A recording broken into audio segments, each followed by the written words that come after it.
అంతా చేసుకోండి. ఇంత దూరం పోతున్నాము, ఇంత చేస్తే అది ఏందో ఆత్మ పరిశోధన యోగం ఏమవుతుందో వృధా అయిపోతుందేమో అనుకుంటూ వచ్చాను. కానీ ఇందులో పాల్గొన్న తర్వాత నేను ఇక్కడికి రాకపోతే నా జీవితంలో ఒక అపూర్వ అవకాశాన్ని పోగొట్టుకున్నవాడిని అనిపించేది. కాబట్టి నాకు చాలా సంతోషంగా ఉంది అని చెప్తారు. అంటే ఏదో ఆయనకు అక్కడ లభించండి, ఇంకా ఆయన అనుభవంలో ఎక్కడ లభించండి, ఏదో లభించింది అంటాడు. ఏంది మనం వచ్చింది ఇక్కడ? చాప దొరకదా, అటుకులు దొరకవా, పండ్లు దొరకవా, అటుకులు దొరకవా, ఇవన్నీ దొరుకుతాయి, పొంగల్ దొరకదు. సరే, కాబట్టి ఇది కాదు, వాళ్ళు దీనికోసం రావడం లేదు. వాళ్ళు వచ్చింది ఆత్మ పరమాత్మ సంగతి అది తెలుసుకున్నానికి, అది పొందేదానికి వీలవుతుందా అని అంటే ఇక్కడ వెంటనే అది పొందకపోయినా అది చాలా దగ్గరగా ఉందని, అందరికీ లభ్యమయ్యే అవకాశం ఉందని ఒక నమ్మకం కుదిరేట్టుగా ఉంది ఇక్కడ. అంతవరకు చాలా లాభమే. ఇంతకుముందు మనకి ఏమి తెలియదు కదా దీని సంగతి, అసలు ఉందా, వస్తుందా, పోతుందా.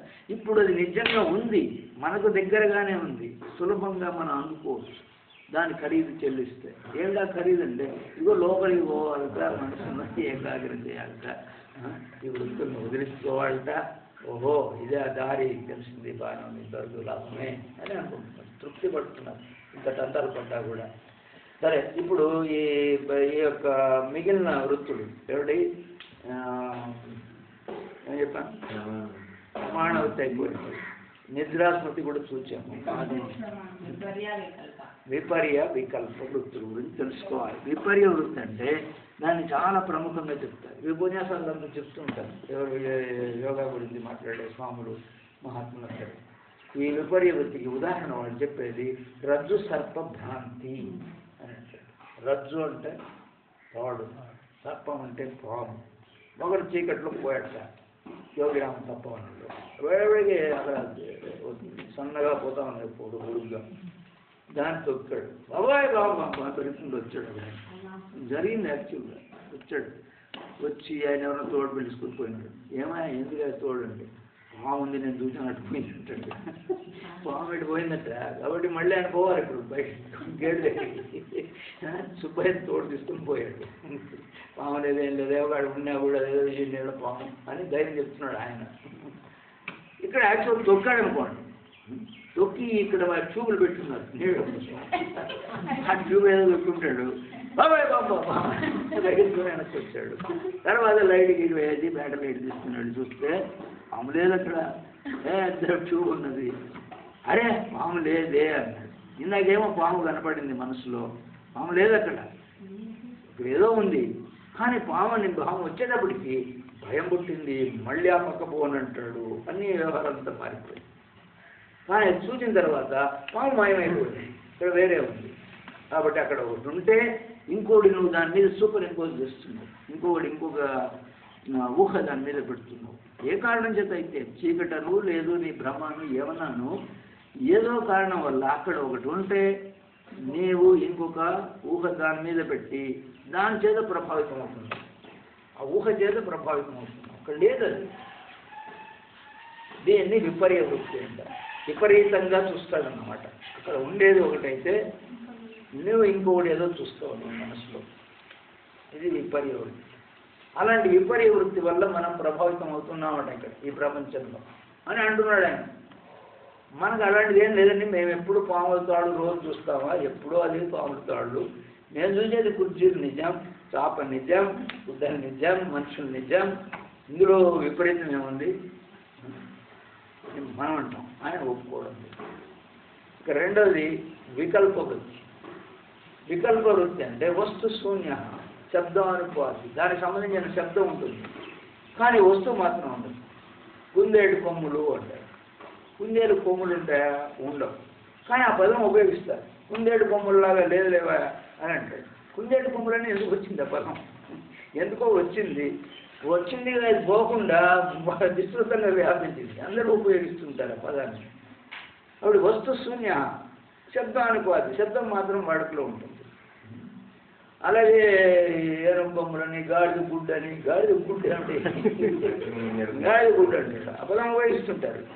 కానీ అలాంటి వస్తువు మాత్రం ప్రపంచంలో ఎక్కడా ఉండదు. గంధర్వ నగరాలు అంటారు, దేవతా వస్త్రాలు అంటారు. ఇవన్నీ కథలు మాటలు ఉన్నాయి వాడుకలో, కానీ వాటికి సంబంధించినటువంటి వస్తువులు మాత్రం ఉండవు. వస్తు శూన్య శబ్దానుభవం అలాంటి వృత్తి అవుతుందట. ఆ వృత్తి ప్రకారంగా అక్కడ ఆ వస్తువు ఉండదు, కానీ నువ్వు మాత్రం ఆ పదం అందరూ ఉపయోగిస్తుంటారు. ఇది ఆయన చెప్పిన 5 వృత్తులు. ఇందులో 1, 2, 3 మనకు అనుభవంలో ఉందని ఒప్పుకుంటున్నాం. నిద్ర, స్మృతి వీటి ప్రభావం వల్ల మనం ఏదో అవతగలో జరుగుతుంటాయి. కానీ ఈ వికల్ప వృత్తులు ఉన్నాయి, అవే చాలా ముఖ్యంగా వాడు చెప్పుకుంటారు. దాని గురించే ఇట్లాంటి ఈ రజ్జు సర్ప భ్రాంతి వల్ల ఈ ప్రపంచం లేదు ఇక్కడ, కానీ ఈ ప్రపంచం కనిపిస్తుంది నీకు. అక్కడ ఏమున్నదంటే సచ్చిదానంద పరబ్రహ్మమే ఉన్నది అని ఘాటుగా మాట్లాడుతున్నారు. ఒకరు ఇద్దరు కాదు, ఋషులందరూ చెప్తున్నారు. ఈ పతంజలి మహర్షి కూడా చెప్తున్నాడు, అందరూ చెప్తున్నారు. ఇక్కడ ఒకటి ఉంటే నువ్వు వేరే ఇంకోటి ఆపాదిస్తున్నావు దాని మీద. ఏమిటి ఆపాదించిందంటే ఇవి ఈ ప్రపంచం అంతా కూడా అలాంటిదే, ఇది నిజం కాదు, ఇది ఆ సర్పము లాంటిది, ఈ సచ్చిదానంద పరబ్రహ్మము ఆ రూపోలగా ట్యూబ్ లాంటిది, అది నిజం. కానీ నిజం కనపడడం లేదు నీకు, ఏదో కారణం వల్ల. కాబట్టి ఈ విపర్య వృత్తి ప్రభావం వల్ల నీవు సత్యాన్ని చూడలేకుండా ఉన్నావు. ఈ సత్యమైనటువంటి నిత్యమైనటువంటి ఈ సచ్చిదానంద పరబ్రహ్మ లేక చిత్ శక్తి లేక ఆత్మశక్తి నీకు గోచరించడం లేదు, ఆత్మ పరమాత్మ. అయితే దీనిలోంచి బయటపడ్డే ఎలాగా అంటే ఇగో ఈ వృత్తుల ప్రభావంతో ఉన్నామని ఒప్పుకోను మొదట. అంటే ఒప్పుకునేది ఎట్లా బాబు, నాకు ఇది న్యాచురల్గా సహజంగా ఉంది, ఇది అసహజంగా నువ్వు చెప్పింది అముతాడు ఉండొచ్చుగా, కానీ ఇవి ఎట్టెట్లాడుతుంది, చాప కదా, కనపడడం లేదా, కుర్జీ లేదా, మనిషి లేడా అని ఇట్లా వాదిస్తాడు ఏది సామాన్య మానవుడు ఈ విషయం చెప్తే. ఇప్పుడు మనం దానికోసం 1, 2 ఉదాహరణలు చూడాలి. ఇది విశ్లేషణ చేస్తే మనం రైటా వాడు రైటా అనే విషయం ఎందుకు తెలుస్తూ ఉంటుంది. ఇప్పుడు ఇది చూచారా ఎప్పుడన్నా మీరు? ఎక్కడ చూచారు? కాశీ ఇప్పుడు చూచారు, బాగానే ఉంది. ఇది కాశీలో టవల్ అంటారు దీన్ని. అక్కడ కూడా కట్టుకొని స్నానానికి అయిపోతుంటారు ప్రజలందరూ. ఇది యాక్చువల్గా తెల్లగా ఉంటే దీన్ని నాయర్ టవల్ అంటారు. నాయర్ అంటే తెలుసా? నాయర్ అంటే కేరళలో ఉంటారు. మన ఇక్కడ నాయుడు, రెడ్డి ఇలాగే అక్కడ నాయర్. బ్రాహ్మణ్ కాదు నాయర్ అంటే. నాయర్ అంటే నాయుడు, రెడ్డి ఇలాంటి నాన్ బ్రాహ్మణ్స్. బ్రాహ్మణ్స్ అక్కడ నంబూదిరీస్ అంటారు. ఇంకా ఏదో పదాలు ఉన్నాయి. అది ఆ నాయర్ టవల్ అనేది ఇంకా లూజ్గా ఉంటుంది. అంటే ఇలా చూస్తే అందరికి కనిపిస్తుంటారు అనమాట, అంత చక్కగా ఉంటుంది. చాలా ఫేమస్ నాయర్ టవల్. ఏమిటా ఈ నాయర్ టవల్ అని చూస్తే అందులోపల అన్ని దారాలు కనిపించాయండి. కొంచెం ఒక్కొక్కటి లాగా ఇలా కనిపించాయి. ఇవన్నీ లాగితే ఒక గుట్ట దారాలు వచ్చి అన్నీ తీసాం. ఇది కూడా ఇలా ఉండింది మొదట్లో. దాంట్లో ఉండే దారాలన్నీ ఎగ్గి పాకం పెడితే ఇలా తయారైంది. ఏమిటిది? దారాలు. ఇలాగేమన్నాను నేను? వస్త్రం అన్నా. వస్త్రము, టవలు, కాశీ టవలు ఎన్నో పేర్లు పెట్టాము. నాయర్ టవలు ఎన్ని పేర్లు పెట్టాము. మొత్తం మీద వస్త్రం అనే పదం ఉపయోగిస్తున్నాం దానికి. కానీ వస్త్రము అనే వస్తువు ప్రపంచంలో ఎక్కడ లేదు. ఏముంటుంది? దారాలు. దారాలు నిజం ఒప్పుకున్నాను, కానీ వస్త్రం ఏంటి? కానీ ఇందాక వస్త్రం అనే పదం నేను ఉపయోగించాను. ఇంగ్లీష్లో క్లాత్ అనే పదం ఉపయోగిస్తాడు. తమిళ వాడు కపడా అంటాడు, హిందీ వాడు. ప్రపంచంలో 200 భాషలు ఉన్నాయి. దీనికి 200 పదాలు ఉన్నాయి. ఒకడు చెప్పిన పదం ఇంకోటి ఒప్పుకోడు. నువ్వు ఇంగ్లాండ్ పోయి ఏమైనా ఒక వస్త్రం పట్టురావయా అంటే వస్త్రమా, వాట్ డూ వాంట్ అని అంటాడు. కాబట్టి వస్త్రం అనే పదం వాడితే ఇక్కడ వచ్చి అనారెడ్డి మేడం పోయి ఏమైనా క్లాత్ మార్కెట్ ఎక్కడ అంటే క్లాత్ లేదండి మా ఊళ్ళో లేదండి అంటాడు. ఎందుకంటే క్లాత్ అనే పదం మాడుగులో లేదు, ఇక్కడ ఆ భాష ఈ భాషలో లేదు. కాబట్టి 200 పదాలు ఉంది. ఏ పదం కూడా అందరూ ఒప్పుకునేది కాదు. కానీ వస్త్రం కూడా అలాంటి వస్తువు లేదు ప్రపంచంలో. ఇక్కడ ఏముంటుంది అంటే దారాలు ఉంటాయి. కాబట్టి వాళ్ళు ఏమని చెప్పాలంటే దారాల సమూహము గారు అని చెప్పాలి. కానీ అలా ఎవరు చెప్పడు. వస్త్రం అనే చెప్తాడు. ఆంధ్రదేశంలో 7 కోట్ల మంది ప్రజలు ఉన్నారట. అందరూ దీన్ని చూస్తూనే వస్త్రము అంటాడు వెంటనే. ఎందుకు అంటున్నాడు అలాగా? అందులో ఏదో నిజం ఉండాలి కదా అని అంటాం మనం. కానీ అక్కడ జరిగింది ఏమిటి? చిన్నప్పుడు పిల్లకాయలు అడుగుతుంటారు, ఇదేమిటి అదేమిటి వాడు కొత్త పిచ్చగాడు కదా, ప్రపంచానికి కొత్తగా వచ్చాడు, వాడు అన్నీ కొత్తనే ఆ పాపకు. వాడు అడుగుతాడు, వాడు పెద్దవాళ్ళు చెప్తారు, నాయన ఇది కుర్జీ, ఇది వస్త్రము. వాడు ఎప్పుడన్నా పొరపాటున అది మర్చిపోయి వస్త్రం అనకుండా గిస్త్రం అంటాడు. వెంటనే వాడు చెయ్యి చెంపగా చెయ్యి ప్రమై కంటికి నీరు ఆదేశమై ఇక మళ్ళీ జీవితంలో వాడు ఎప్పుడు దీన్ని గిస్త్రం అట్లాంటి పదాలు వచ్చాడు, వస్త్రం అని వెంటనే భయభక్తులతో చెప్తాడు. వాడు పెద్దవాడు అయిన తర్వాత పెద్దవాడు అయ్యేటప్పుడు ఏం చెప్తాడు, చూస్తేనే వస్త్రం అంటాడు. ఏమంటే చిన్నప్పుడు ఘాటుగా నేర్పించారు కాబట్టి. అలాగే ప్రతి వస్తువు ప్రపంచంలో చిన్నప్పుడు నేర్చుకున్న పదాలే కదా, వాళ్ళకి ఏం తెలుస్తుంది, ఏం చెప్తే అది ఒప్పుకుంటారు. కాబట్టి ఈ వస్త్రం అనే పదం ఎందుకు వచ్చింది అంటే, ఎప్పుడో మొదలుపెట్టాడు మొదట ఆ పుస్తకం ఖాయం చేసిన వాడు, అప్పటి నుంచి వస్తామని అందరూ ఒకరి నుంచి ఒకరు. వస్త్రము అనే వస్తువు ప్రపంచంలో లేదు, కానీ ఆ మాట మాత్రం వాడుకలో. దీన్నే వికల్ప వృత్తి అంటారు. వస్తు శూన్య శబ్దం అనుకోవాలి, శబ్దం మాత్రం ఉంటుంది, విస్తృతంగా వాడతారు. సరే, దారాలు ఉన్నాయని మళ్ళీ చూస్తే ఈ దారం ఎవడు తెలుసునా మీకు? ఈ దారాలు ఎలా ఏర్పడతాయి? దూది వడుగుతారు, దూది అని ఉంటుంది, ఇదిగోండి దూది కాదు, దూది చూడండి ఎలా ఉందో, తెల్లగా ఉందా, పోగులుగా ఉందా? ఏమిటి దూది అంటే? దూది అంటే పత్తి, పత్తి అంటే దూది, దూది అంటే ఏం తెలిసింది? రెండు పదాలు ఉపయోగిస్తున్నారు ఒకే దానికి, కానీ ఏమిటిది? ఇదంతా కూడా దూది చెట్టు ఉంటుంది, పత్తి చెట్టు.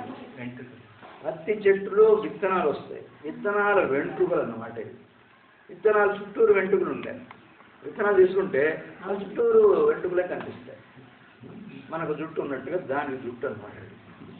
దాన్ని తీసుకెళ్ళి గిన్నింగ్ మెషిన్ అనే చోట పడేస్తారు. ఆ మెషిన్ ఏం చేస్తుందంటే విత్తనాన్ని వెంట్రుకలు సపరేట్ చేస్తుంది, తిరుమలలో చేసినట్టుగా. సపరేట్ అయ్యేటప్పటికీ ఈ వెంట్రుకలన్నీ కలిపి దూది అంటాడు. దాన్ని తీసి బండిల్స్గా కట్టి బజార్లో అమ్ముతాడు. దూది అనే పేరు. దూది అనే పేరు ఎందుకు వచ్చిందంటే ఎవరో చెప్పాడు. ఇంకా అప్పటి నుంచి వాడించి అందరికీ అది కూడా వికల్ప వృత్తి. వస్తు శూన్య, దూది అనే వస్తువు ప్రపంచంలో లేదు. ఏమున్నది? వెంట్రుకలు ఉన్నాయి, పత్తి విత్తనం వెంట్రుకలు ఉన్నాయి. వాడు మనం ఏం చెప్పాలి దీన్ని? పత్తి విత్తనపు వెంట్రుకలు అలా ఎవడు అంటు ఏమంటాడు? దూది అనే అంటే. ఎందువల్ల అలా నేర్పించారు చిన్నప్పుడు.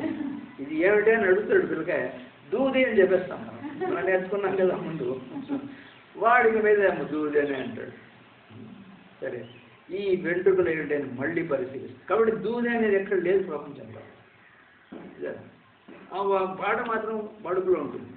ఇక్కడ విపర్య వృత్తి, వికల్ప వృత్తి రెండు. విపర్య వృత్తి ఏమిటి? దూది ఉంది, దారం లేదు అని అన్నాం ఇందాక.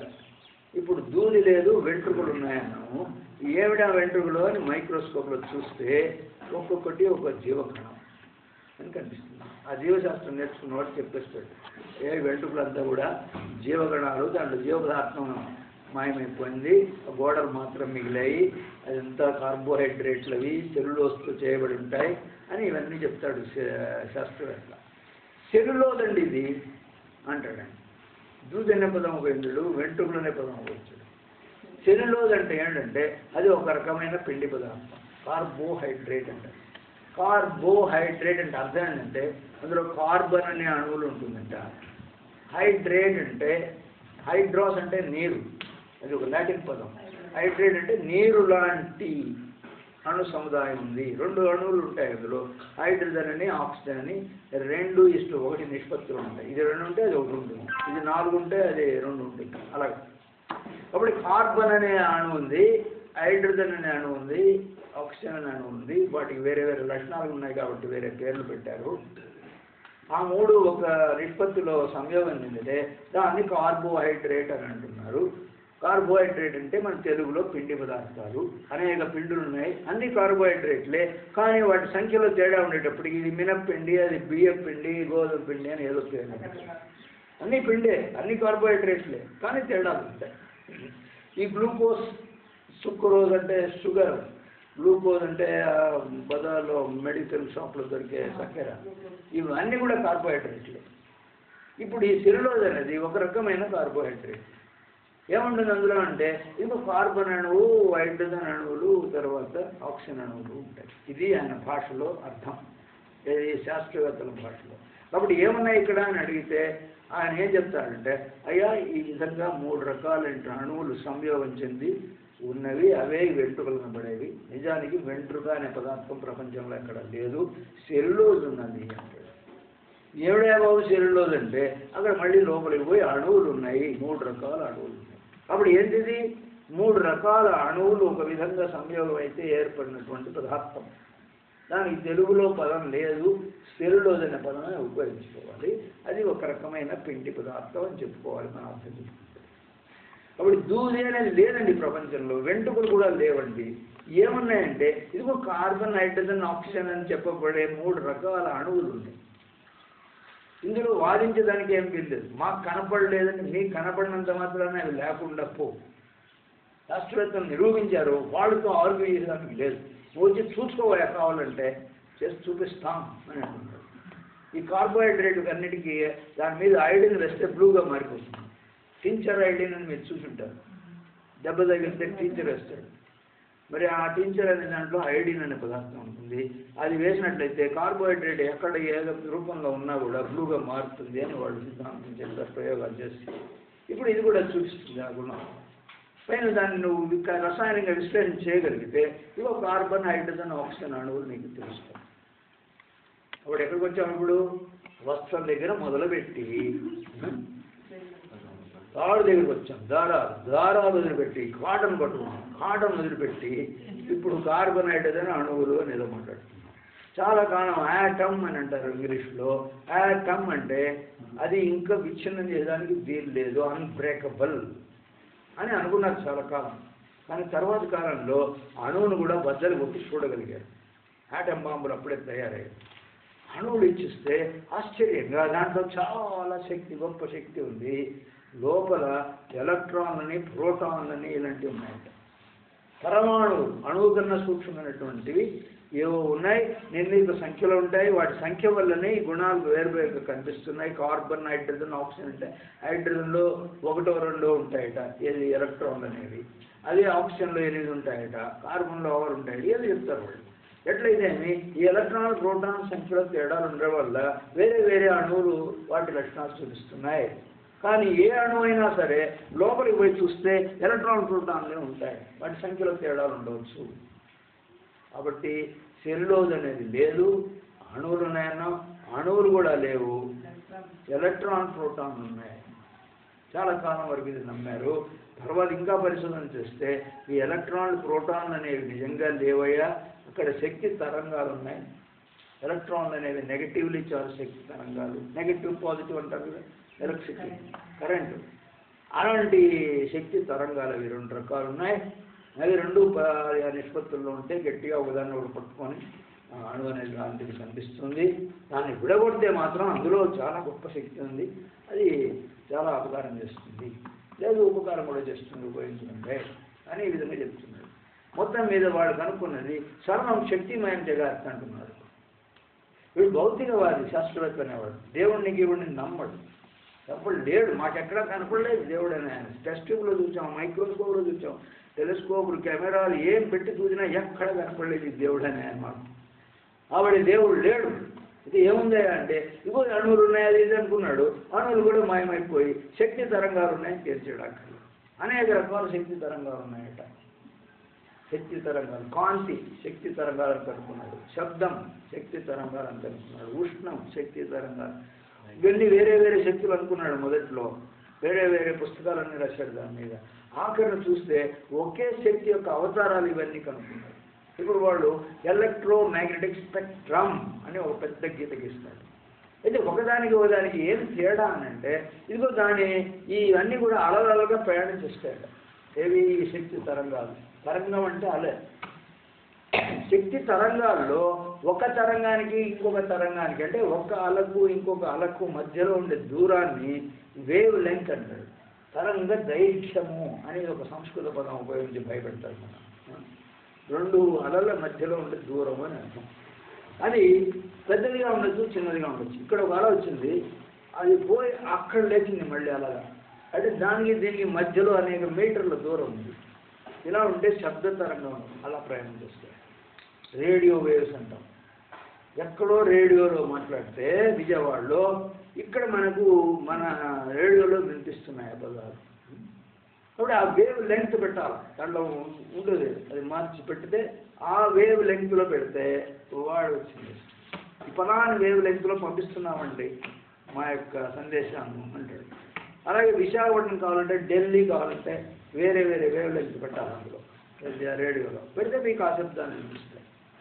అప్పుడు ఈ వేవ్ లెంగ్త్ అనేది తేడాలు ఉన్నాయి కాబట్టి ఒకటి శబ్ద తరంగాలు, ఇంకోటి కాంతి తరంగాలు, ఇంకోటి ఉష్ణ తరంగాలు ఇలాంటివి.